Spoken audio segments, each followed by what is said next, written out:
What is up, everybody? Ben Johnson here, and today I want to show you guys some lighting hacks. My goal is that by the end of this, you will be able to leverage light to your advantage and level up your YouTube videos. Let's go.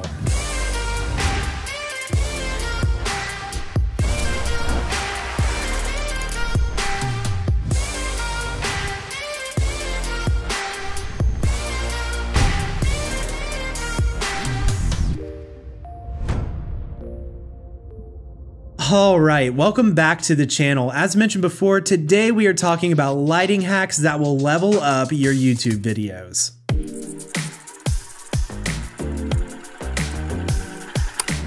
Hack number 1, use bed sheets to create soft lighting. In general, soft light is a lot more flattering for YouTube videos. A lot of times this look is achieved by big expensive soft boxes, but not to worry, if you don't have one of these laying around, I'm going to show you guys how to use a little DIY hack to get this effect in your videos. Simply take a bed sheet and place it in front of whatever light you are using. This could even be a window.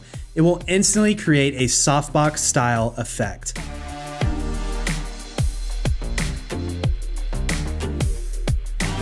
Hack number 2, DIY RGB lights. Okay, so RGB lights are pretty dope. You can use them in a ton of different ways to add color and interest to what might otherwise be a boring shot.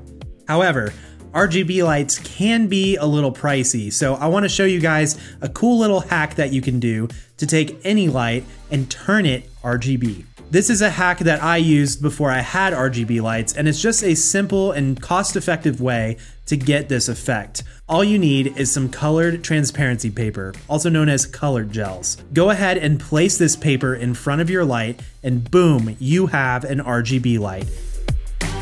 You can even mix these to get more interesting colors. Hack number 3, use window light. If you don't have a proper video light, go ahead and find a window. You can actually use natural light to your advantage if you use the proper technique. When it comes to window light, one common mistake that I see is people trying to shoot towards the window. This isn't the best idea because it's going to make you look very dark or the window very blown out. What you should do instead is flip it around and use the natural light as your key light. Go ahead and position yourself at about a 45-degree angle from the window, and you'll get a nice cinematic effect. Hack number 4, use household lamps as practicals. Most of us have some sort of lamps lying around the house. Maybe it's a bedside table lamp, or maybe it's a larger living room lamp. Well, you can actually use these in your YouTube videos. Simply place the light behind you in the background and play around with how it can add to the scene. Hack number 5, DIY neon sign. We've all seen those cool custom neon signs in the background of YouTube videos. And while they look really cool, one of the downsides is that they can cost hundreds, if not thousands of dollars. If you're not in the market to pick one of those up, then what you can do is simply create a graphic on your computer and set it as your wallpaper. Then if you can use a lens with a shallow depth of field, it will actually blur out the background and create a very similar look to this type of light. And you may be wondering, like, Ben, I'm not a graphic designer, I don't know how to do that. Well, that's okay. You can use websites like Creative Market to download some really nice templates or fonts, and makes it very, very easy to customize something like this. I'll put a link down in the description below. Hack number 6, bounce the light. If you are in a room with light, neutral colored walls, then you should try not pointing the light at yourself, but shining it at the walls. What this will do is create a softer, more ambient look because the light is getting spread out and dispersed. You can also use this same bounce technique for fill light. Simply place a large white piece of cardboard or foam board where the fill light would go, and you can angle it to add more or less fill to your scene. Hack number 7, use your computer screen as a key light. Now, I don't recommend this as like a long-term solution, but if you're in a pinch, you could use your computer screen as a key light. All you have to do is pull up a plain white solid image and look at it full screen. Position yourself at a 45-degree angle from it, and you can pretty much get away with using this as a key light. If you want to change the color of this light, just pull up a different solid color. Hack number 8, utilize white balance. This hack is for those of you that have at least 2 lights that are color temperature adjustable. Here's what you do. Set your key light to 3200 Kelvin.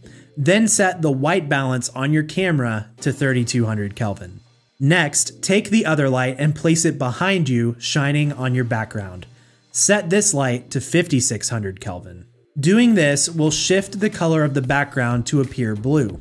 On the flip side, if you do the inverse of this and set your key light and your camera to 5600 Kelvin and your backlight to 3200 Kelvin, it will create a nice warm orange glow. This is a nifty little trick that you can do to get some color into your shot if you don't own RGB lights. If you're a little confused at what I'm talking about with all of this Kelvin talk, or maybe you want to learn a little bit more about video camera settings, I've actually gone ahead and created a free, super simple camera settings guide.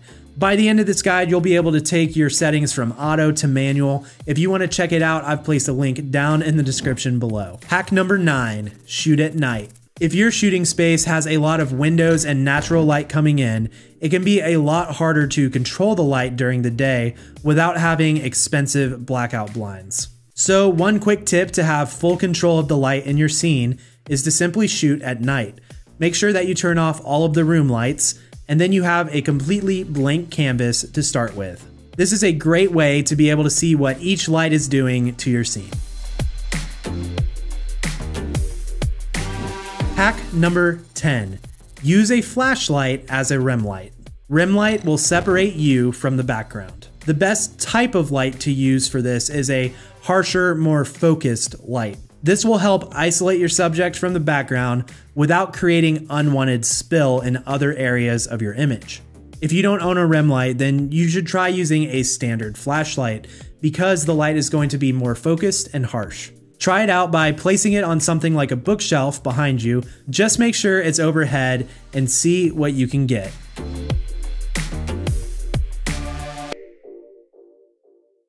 Alright everybody, that is going to about wrap up this video. I hope that you guys have enjoyed this and found some value from it. DIY can be super fun and super cost effective, but there definitely is something about having the right tools for the job.